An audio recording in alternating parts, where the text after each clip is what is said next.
Olá, alunos do primeiro ano, tudo bem? Estou aqui para terminarmos essa primeira apostila. Hoje a gente vai falar da força e das leis de Newton, ok? Então eu vou falar de mecânica e agora a gente entra no assunto de dinâmica. Até então estávamos estudando cinemática, né? O estudo dos movimentos, mas quando a gente começa a falar de força, a gente vai falar da causa dos movimentos. E com isso a gente começa a entrar no estudo de dinâmica e vai nela até o final do ano. Primeiros conceitos. O que a força faz? Então, a força, ela pode deformar os elásticos, deforma na colisão, a hora que bate o carro deforma. Quando você dá uma manchete na bola de vôlei, você deforma ela, né? Um chute numa bola, você deforma. Então, a força pode provocar uma deformação. A força também pode anular a ação de outras forças, provocando equilíbrio, né? Então, se existe uma força para um lado, você pode, com uma segunda força, anular a ação de outras forças e equilibrar um objeto. E a terceira coisa que a força faz é acelerar ou retardar um corpo. Então, quando você empurra um corpo, você pode acelerar ou pode desacelerar, que seria retardar o corpo, né? Então, a força tem essas três funções, ou deforma, ou equilibra, ou acelera o corpo. Para medir a força, a gente usa uma coisa chamada dinamômetro. Esse dinamômetro é um aparelho usado para medir força. Ele é esse aparelho que está aqui do lado, né? Ele é feito de uma molinha, e aí quando você coloca uma força, né, um peso nele, ele vai deformar essa mola, como aqui mostra pra gente, ó, a força vai puxar para baixo o gancho, e aí você vai medir a força com que esse gancho está sendo puxado. Isso aqui também é usado na horizontal para aceleração de carro, para medir a força, para medir força de alguns aparelhos, tá? E quando a gente tem uma balança, tá? Essa aqui é uma balança de mesa, mas pode ser uma balança que a gente de farmácia que a gente sobe, também é um dinamômetro, ela também vai medir força. Ela tem aqui dentro, ó, nesses pezinhos, são molas. Então é a mesma coisa que funciona nesses ganchinhos aqui, só que em vez de puxar para baixo, a gente empurra ela para baixo. Então, na hora que a gente sobe aqui em cima da balança ou põe alguma coisa aqui em cima, essas molinhas, elas vão sentir a nossa força, né? E essa força que ela vai sentir, ela vai traduzir em quilogramas. Ela vai fazer uma conta e vai transformar essa força em massa. Aí ela vai medir em quilogramas a sua massa, certo? Então aqui você tem uma balança e todas as balanças também são dinamômetros, elas funcionam com mola. Quem já subiu na balança sabe que ela baixa quando a gente pisa, né? Por causa disso. Classificação das forças quanto ao tipo de interação entre os corpos. Então, a gente tem 3 tipos de força de acordo com a interação. As forças de contato, onde exige que encoste, são forças que precisa ter contato, que são as forças normal, força de atrito, força elástica, força de arrasto, né? Então, tem várias forças que são de contato, eu preciso encostar para atuar. Existem as forças de campo, que é a força gravitacional, né? Força peso, força elétrica e força magnética. São as forças que atuam por um campo. O que é um campo? É uma região. Campo de futebol, região que vale as regras do futebol. Campo gravitacional, região que tem propriedades gravitacionais. Campo elétrico, região com propriedades elétricas. Campo é uma região. Campo de estudo é a região ali, é o quanto você vai estudar, é o espaço, né, que você vai ter ali atuando aquilo lá. Então, força de campo é uma força que atua à distância, né? Ela não precisa encostar. A força magnética, o ímã não precisa encostar para puxar o outro. A força elétrica, a mesma coisa. E a força gravitacional, a mesma coisa. Né? Quando a gente pula, você não precisa estar encostando na Terra para ter uma força que te puxa de volta, que é a força gravitacional. As forças nucleares são forças que acontecem dentro do núcleo dos átomos, tá? E são separadas em forças fortes e forças fracas. Essas forças nucleares vocês só vão estudar lá no final do 3º ano do ensino médio, tudo bem? Que seria a física moderna e física quântica.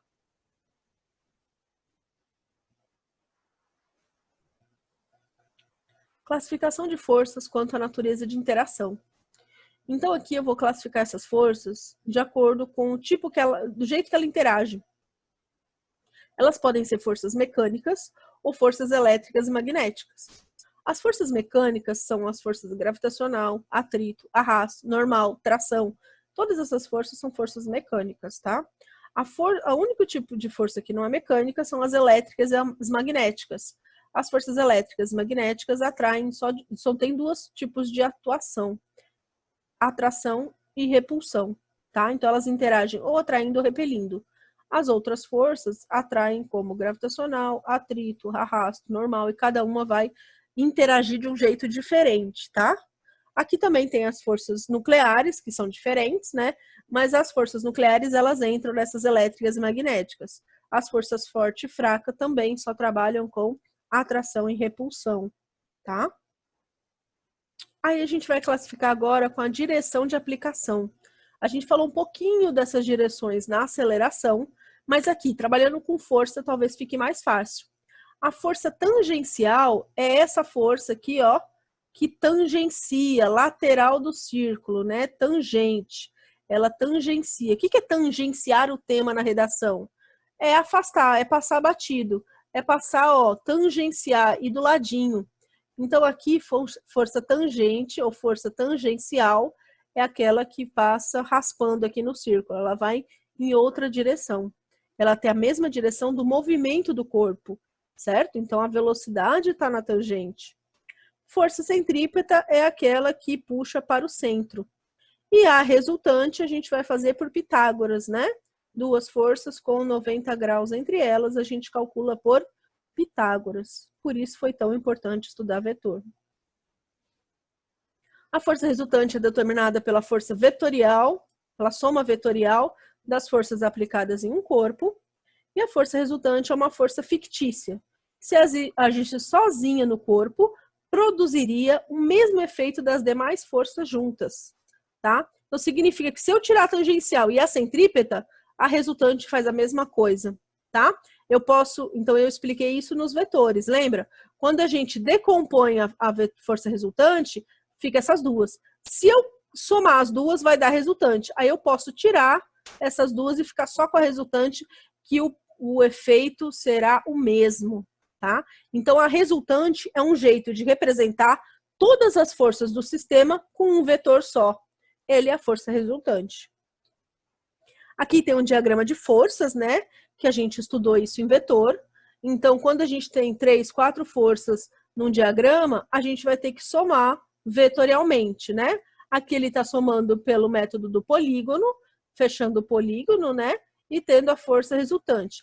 Aqui, nesse momento, ele vai mostrar para vocês que qualquer ordem que eu coloque as forças, elas vão dar sempre a mesma resultante. Então, ele está mudando só a ordem. Mas percebam que a resultante não mexe. E todas as outras é a cabecinha do vetor na pontinha dele, ok? Então, a pontinha de um na bundinha do outro. Lembraram? E aí, a gente vai começar com as leis de Newton, tá? Newton escreveu 3 leis e são muito importantes porque elas determinam todos os movimentos que a gente tem na Terra, tá? Fora dela, alguns deles também, tá? Mas a gente tem uma outra lei de Newton que chama a lei da gravitação, que a gente vai estudar no próximo capítulo. Aqui a gente vai falar das leis de Newton. A primeira lei de Newton, também conhecido como o princípio da inércia, tá? Ele vai dizer o quê? Todo corpo tem a tendência de se manter em movimento, tá? Ela tem a tendência de se manter em seu estado de movimento. O seu estado de movimento pode ser um movimento ou repouso, tá? O repouso também é um estado de movimento. É um estado de movimento parado, certo? Então, ele significa o quê? Essas imagenzinhas vão mostrar para vocês, né?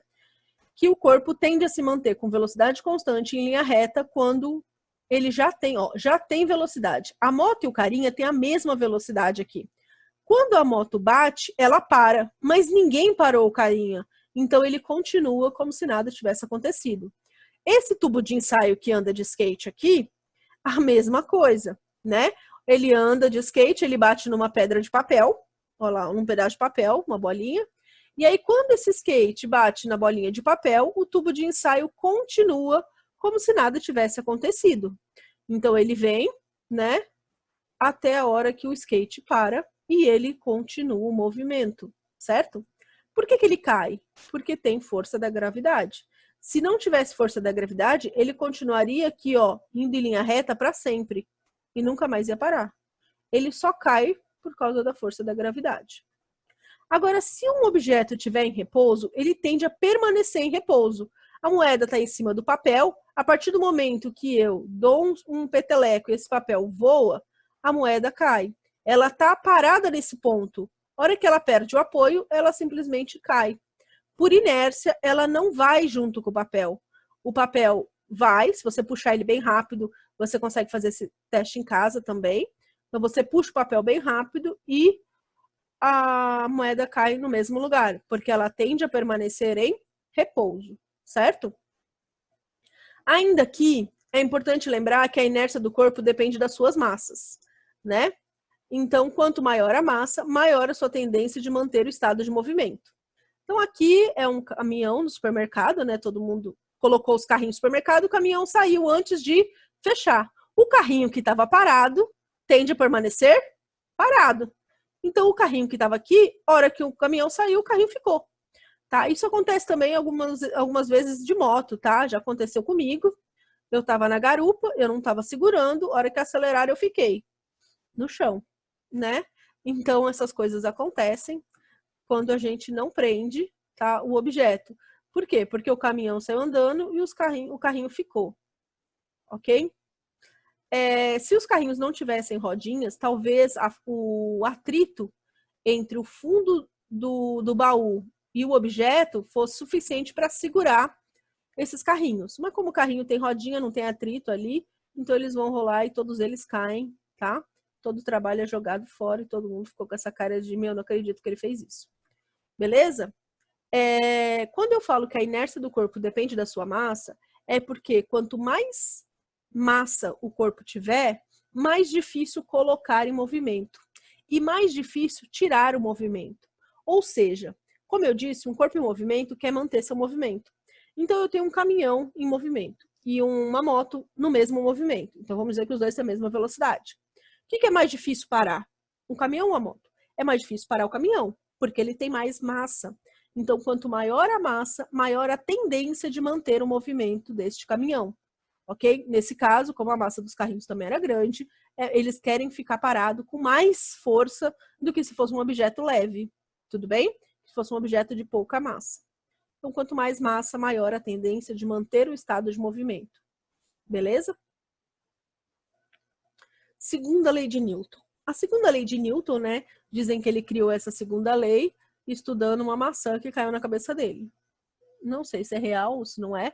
A história é bonitinha, o GIF tá aqui.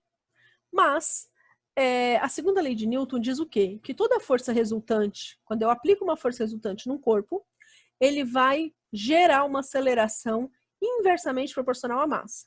Se eu empurrar com a mesma força um caminhão e uma moto, o caminhão ganha menos velocidade do que a moto, porque ele vai ter menos aceleração.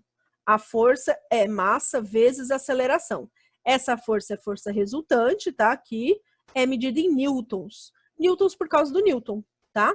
Então, essa força, ela é medida massa vezes aceleração, onde a massa é a massa do corpo que você está acelerando e A é a aceleração desse corpo. Então, você multiplica a massa pela aceleração e você vai ter a força resultante que foi aplicada nesse corpo. Se eu tiver força e massa, eu encontro a aceleração, tá? E se eu tiver a aceleração e a força, eu descubro a massa desse corpo também, ok? Aqui também conhecida como F igual a MA.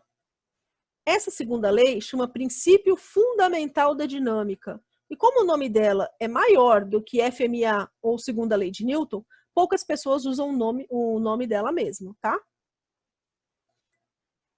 Importante. A segunda lei de Newton é onde fala que a força pode colocar os objetos em equilíbrio, lembra? Então, para estar em equilíbrio, a força resultante desse corpo tem que ser zero. Significa que uma força tem que anular a outra. E força resultante zero não é só quando eu estou parada, tá? Eu posso ter força zero quando eu estou em repouso, né? A gente chama de equilíbrio estático, mas eu posso ter força resultante igual a zero quando a minha velocidade é diferente de zero, ou seja, quando eu já estou em velocidade. Eu tenho uma certa velocidade, eu já estava no movimento. Aí eu não tenho nenhuma força me parando e nenhuma força me acelerando. O que acontece? Ele para? Não. Ele continua em movimento por causa da inércia, certo? Então a gente fala assim, um foguete no espaço acelerou e fundiu o motor. O que acontece com ele? Ele para? Não, ele continua sempre em linha reta e velocidade constante. Ele vai continuar com a sua velocidade voando lá em linha reta para sempre. Aqui, esse MRU é movimento retilíneo uniforme. Uniforme de mesma velocidade e R de retilíneo porque é em linha reta. Linha reta e velocidade constante, tá? Então a gente chama isso de equilíbrio dinâmico. Significa que eu não preciso de força para manter um movimento. Eu posso manter um movimento por inércia, tá? Eu preciso de força para criar um movimento ou para parar o movimento, mas para alterar o movimento. Mas se eu tiver um movimento, não é necessariamente eu tenho força resultante, certo? Isso é importante. Então, eu tenho essa força resultante igual a zero quando as forças aplicadas sobre ela se anulam ou quando não existe força aplicada, né? Então, elas se anulam quando eu tenho uma força para cima e outra para baixo, cancela. Uma para a direita e para a esquerda, cancela. Então, essas forças se anulam, criam uma força resultante igual a zero. Beleza? E a última lei de Newton, que é a terceira lei de Newton, né? É a lei do princípio da ação e reação. Significa o quê? Toda força que a gente cria, existe, para toda força que atua, existe uma força contrária, tá? Que é criada para compensar aquela, tá? Essa é uma compensação de energia. Então, toda força de ação, existe uma força de reação de mesma intensidade, mesmo módulo, mesma direção, horizontal, horizontal, vertical, vertical, diagonal, diagonal, mesma direção e sentidos opostos. Aqui, ó, quando eu puxo aqui o cabo de guerra, né, eu tenho forças na direção, tá? Então, as duas forças estão é o mesmo valor, ó lá, sempre na horizontal. Aqui é a mesma coisa, ó. Quando você tem dentro de um canhão uma bala, a bala vai para frente, o canhão vai para trás, ó, as forças tudo horizontal, em sentidos opostos. E aqui é importante, as forças são de mesma natureza, ou seja, aqui são forças de campo, ou são forças, desculpa, são forças de contato, né? Ela que empurra, as duas são de contato. Se uma delas for força de campo, a outra também é de campo. Então significa que uma força magnética de ação tem reação a uma outra força magnética.